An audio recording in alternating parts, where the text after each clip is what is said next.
What's up guys, it's me, Jan here back again with another video and yeah, I've been reading lately some comments around the internet that Richard Burns rally sucks because you have to put so much effort into setting up the cars and well, personally I like it quite a bit, although I suck at it, but it's still a fun process to go through every time you want to race competitively. But yeah, of course it's going to be off-putting for some and therefore I wanted to create a list of 5 cars that are nice to drive with the default setup. And yeah, I tried to put quite a wide spectrum of cars, but mainly modern cars really, and that are fun to drive. And yeah, although I do recommend dropping the tire pressures down a bit, I usually go somewhere between 150 kPa and 170 kPa for more traction. But yeah, that's more of a personal preference than anything like a solid works every time advice. But yeah, let's begin the list and see what cars are fun to drive, in my opinion, in Richard Burns Rally with the default setup. And the first car on our list is the Ford Fiesta RS WRC 2017. And as you guys might really well know, in 2017, the World Rally Championship moved the top class further away from the other class on the technical side of things, making the top level cars even more powerful and even lighter, and also added way more aggressive aerodynamics to the cars as well.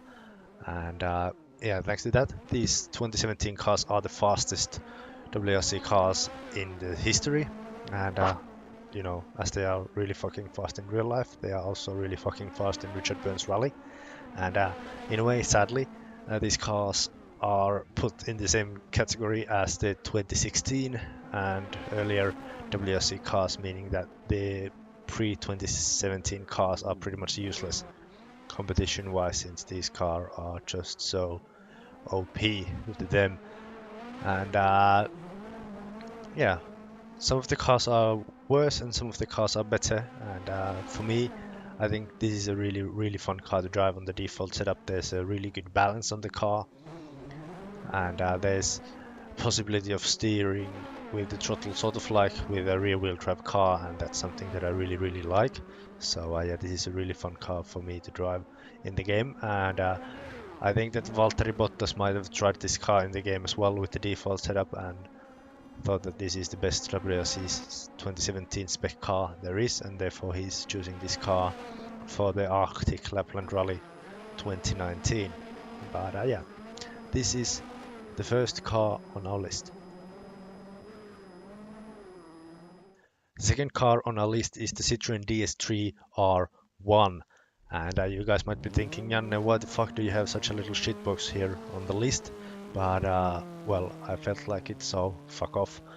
And yeah, uh, this is a really entry level car, and really close to stock as well, as it only packs 125 horsepower and it weighs 1230 kilos. And yeah, it's a really fun car, and front wheel drive cars in general are really good for practicing rally driving. And in my opinion, since this is such a slow car, I think this is a good car to start the adapting process to Richard Burns Rally if you are new to the game, since you have plenty of time to think and react to what's coming. And yeah, that's partly the reason why this is on the list as well, since this is one of the few cars that I can fully handle in all situations pretty much, unlike the way too fast Fiesta 2017. And yeah, there's also a reason why the junior WRC cars are front wheel drive, since that's the best way to start learning rallying really. And yeah, not the most competitive car, unlike the Fiesta 2017, but I think that the amount of fun that you will have with the car outweighs the fact that you won't be top of the timing sheets, with at least with the open tournaments where any car goes really. But yeah, really fun car to drive with the default setup, and that's the reason why it is our second car on the list.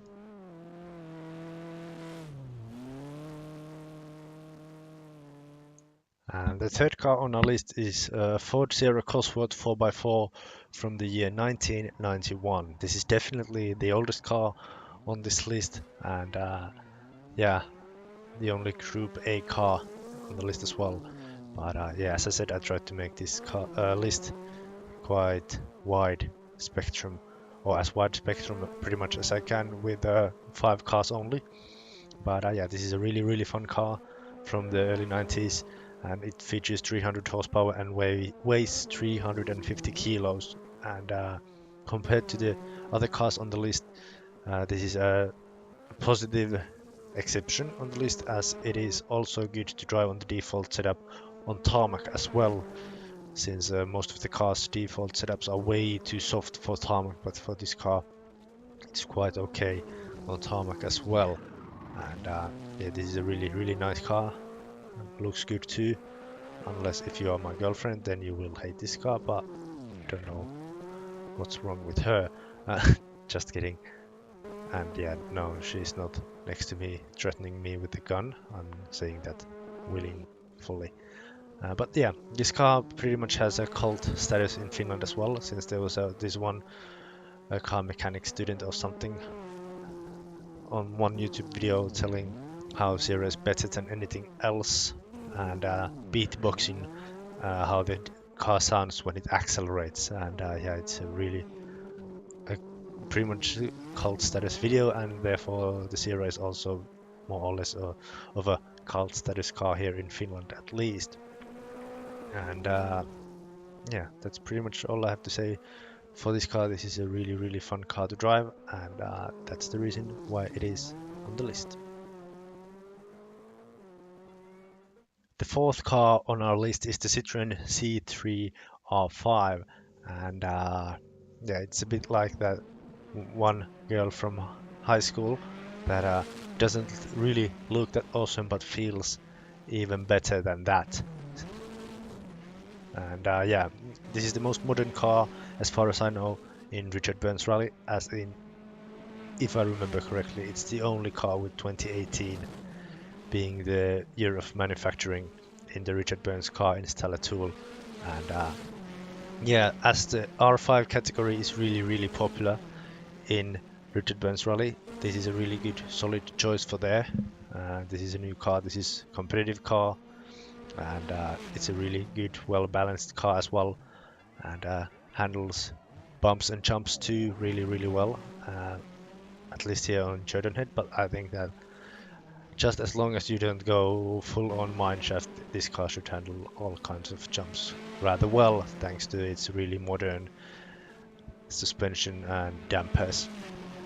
And yeah, the car tends to slide a bit around, but I think that's somewhat down to the driver as well, as we can see here. And yeah, fuck that sign in particular as well.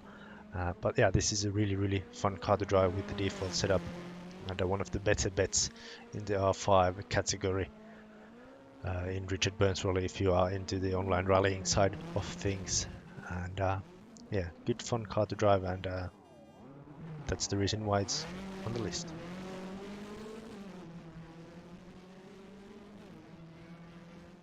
And the last but definitely not least car on the list is Mitsubishi Lancer Evo 9 N4.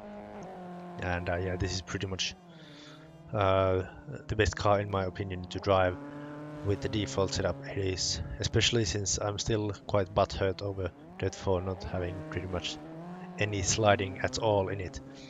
And yeah, this is good to sort of replace that hurt memory from not being able to slide. And but yeah, this car is from 2011, at least in the Richard Burns Rally Car Installer tool, and it has 280 horsepower, and it weighs just as much as your mom, which is 1550 kilos. And yeah, it makes it a really slidey car, since you know there's a lot of weight, and you can just slide like there's no tomorrow, or you can slide that there's no grip. And yeah, it's a really fun car to drive all in all, and definitely my go-to car in order of driving pleasure in the game, But yeah, sadly, the N4 cars are grouped with the R5 category, so this is really not a competitive car in the online rallies if the R5 cars are available as well. But yeah, again, the driving pleasure outweighs the lack of competitiveness, at least for me, and that's the reason why this car is sitting at the top spot on this list.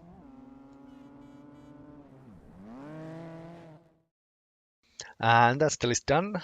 I hope you guys enjoyed and find this useful. If not, well, fuck off. But yeah, this is just my personal list. Can't be considered as a universal truth since some people like different type of behavior in their cars and whatnot. But yeah, I hope you guys enjoyed. If you have any other suggestions for a future list of sorts, let me know in the comments. And yeah, that's all for now. Thank you guys so much for watching. I'll see you guys later today, hopefully with another stream. And yeah, thanks for watching. I'll see you guys later. Bye bye.